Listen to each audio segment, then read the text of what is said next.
All neighbors in Baltimore County have been trying to stop Dr. Ben Carson from turning his nearly $2.5 million home into a solar farm. But now they're running out of time. That's one of the latest reports from our media partner, the Baltimore Banner. Reporter Rona Cobell joins us now with a closer look. Rona, thank you so much for joining us. I think the most obvious question we should start with here is, why does Ben Carson want to put a solar farm on his property? Well, in a word, that would be money.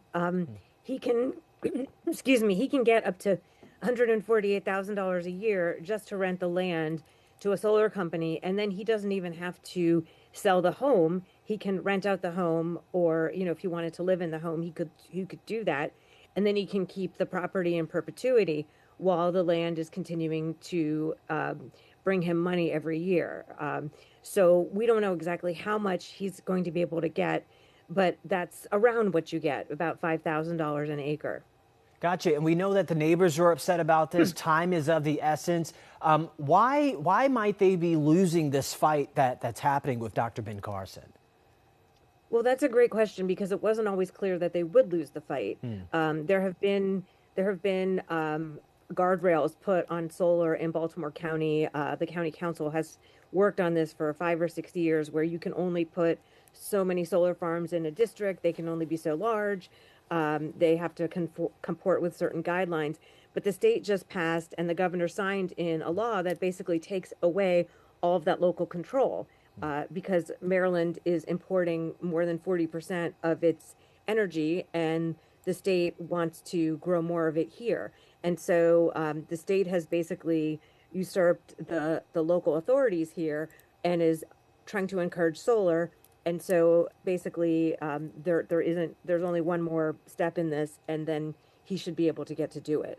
Gotcha. And I was reading your article, and for some of our viewers who may just be learning about this story, can you briefly explain what an easement is and why it's so important in this story?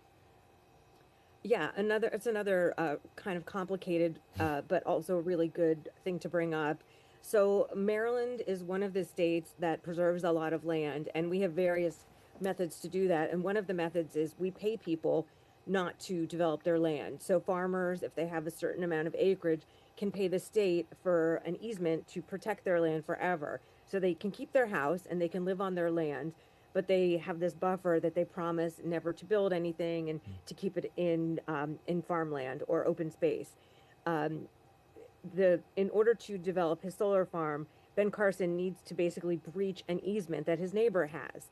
And a state agricultural land preservation board is going to decide whether or not he can. Now, they've postponed the last couple hearings to discuss this, so we don't know what they're going to decide. But the fear in the community is that with the state now basically rubber stamping solar, that it's going to be difficult for the Baltimore County Land Preservation Board to contradict the state. Gotcha. Very fascinating reporting. Rona Cobell with the Baltimore Banner. Thank you so much for joining us tonight. Thank you. All right, if you'd like to learn more about Rona's story and other independent reporting from our media partner, the Baltimore Banner, you can just head to thebaltimorebanner.com.